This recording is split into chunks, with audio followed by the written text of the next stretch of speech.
Kamu lihat sana. Lihat sana. Lihat sana. Iya, Pak. Ya, Bu ya. Ada Kanan bang, kanan. Ya, Tribuners, terkait kasus perampokan terhadap ojek online yang terjadi di Bandar Lampung, ini pihak Kapolsek dari Tanjung Karang Timur ini sudah menangkap pelakunya. Nah, saat ini kita akan berbincang mengenai kasus tersebut dengan akademisi dari Fakultas Hukum Universitas Bandar Lampung, yaitu Bapak Beni Karya Limantara. Halo Pak Beni. Ya, halo Mbak. Ya, Pak Beni, terkait dengan kasus pembegalan ataupun perampokan, ini pada kasus ini kan di mana ojek online yang menjadi korbannya dan modusnya adalah dengan pelaku berpura-pura menjadi penumpang. Nah, kasus dengan modus serupa ini kan memang kerap kali terjadi Pak Beni, tidak hanya di Lampung tapi juga di provinsi ataupun kota lainnya. Kenapa sih Pak Beni akhirnya modus pelaku yang seperti ini kembali terjadi dan ojek online ini bisa dikatakan menjadi korbannya, seperti itu Pak Beni? Oke, terima kasih Mbak Muntiara. Eh, saya melihat ojek online ini kan terkadang bekerja di waktu malam hari ya Mbak ya. Ada beberapa yang memang trayeknya itu trayek malam lah gitu. Nah, ini berpotensi jadi sasaran, jadi korban dari suatu tindak pidana. Contohnya yang terjadi di Tanjung Gading itu ya, kalau nggak salah. eh itu kan memang di daerah situ juga.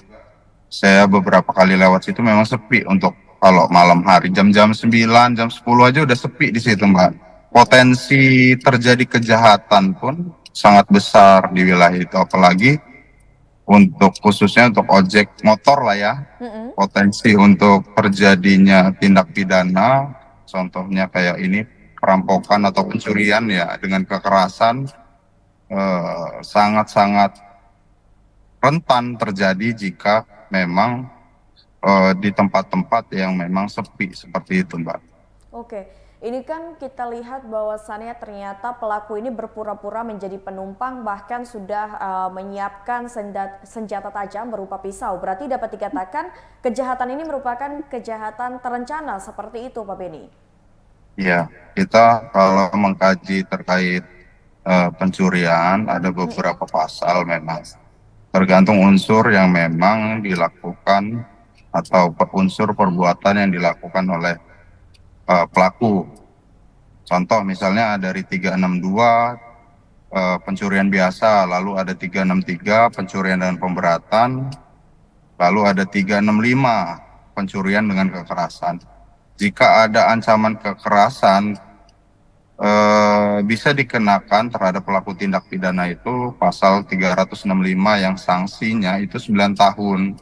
Nah, saya melihat kasus ini tidak selesai ya. Jadi percobaan pencurian lah seperti itu ya. Iya, Jadi betul. terhadap percobaan pencurian dengan kekerasan kita lihat sanksi dalam pasal 365 itu adalah 9 tahun penjara maksimal. Jika mengalami luka-luka korbannya itu bisa dikenakan lebih dari 9 tahun. Nah, ini kan percobaan terhadap tindak pidana pencurian dan kekerasan.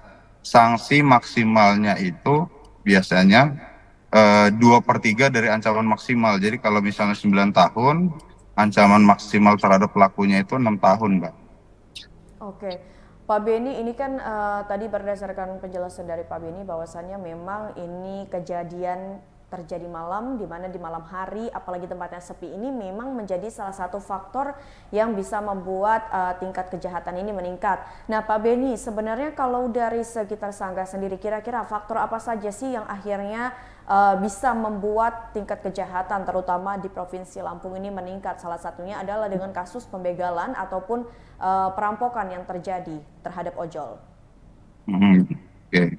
Jadi kalau kita kenapa terjadi pembegalan, kenapa terjadi tindak pidana di tempat yang tempat-tempat tertentu ya, khususnya ojek online lah, yang memang dia bekerja mengambil trek untuk malam hari. Karena kan kenapa mereka mengambil malam hari itu karena mungkin persaingan dari antar ojek online itu lebih sedikit seperti itu. Saya sih berharap untuk teman-teman ojek online ya, mereka kalau bisa gitu kan, mereka memilih gitu, memilih. Emang kalau mengantar dengan ke tempat-tempat yang berpotensi atau sepi atau memang dia tidak menguasai suatu wilayah, mending ya di cancel gitu daripada ya seperti ini kan. Bahayanya itu memang kalau karena sangat rentan Mbak, sangat-sangat rentan sekali khususnya terhadap ojek online yang memang mengantar ke tempat-tempat yang memang ya sepi gitu Mbak. Jadi kalaupun ya untungnya di saat dia teriak eh, ada warga yang mendengar dan langsung apa menolong. Tetapi Menolong. kalau misalnya kalau sudah meminta tolong teriak-teriak nggak ada yang nolongin, itu repot juga kan kalau seperti itu. Oke, Mm-mm. baik. Jadi ini kalau untuk pesan mungkin kepada aparat penegak hukum ataupun aparat kepolisian ini terutama di tempat sepi, apakah perlu diadakan patroli mengingat ini kan bisa dikatakan sebagai pertanda bahwasannya ini tingkat kejahatan di malam hari ini sepertinya di Bandar Lampung sudah mulai kembali muncul lagi gitu Pak Beni. Iya, betul.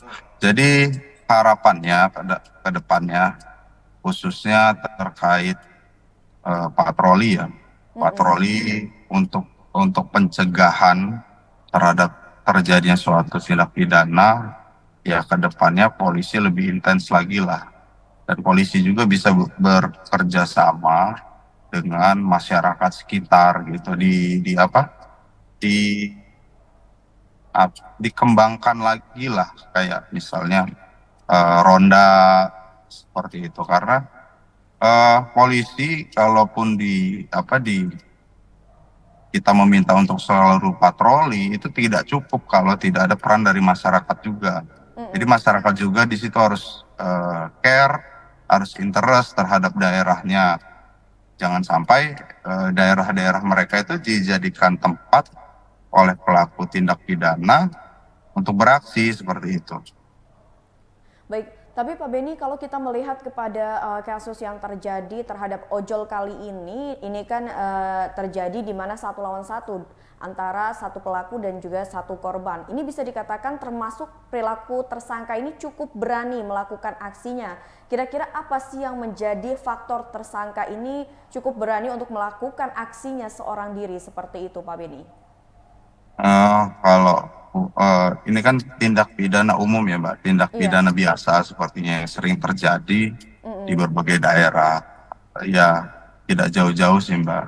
Eh, Niat mereka, motif mereka pasti ya dasarnya adalah ekonomi tadi Mm-mm. seperti itu. Jadi kejahatan-kejahatan seperti ini kan karena ada faktor-faktor yang memang mereka mungkin membutuhkan uang untuk, mungkin dia punya keluarga, dia sudah apa, ini kan ada faktor sosialnya juga terkait keadaan pelaku-pelaku itu.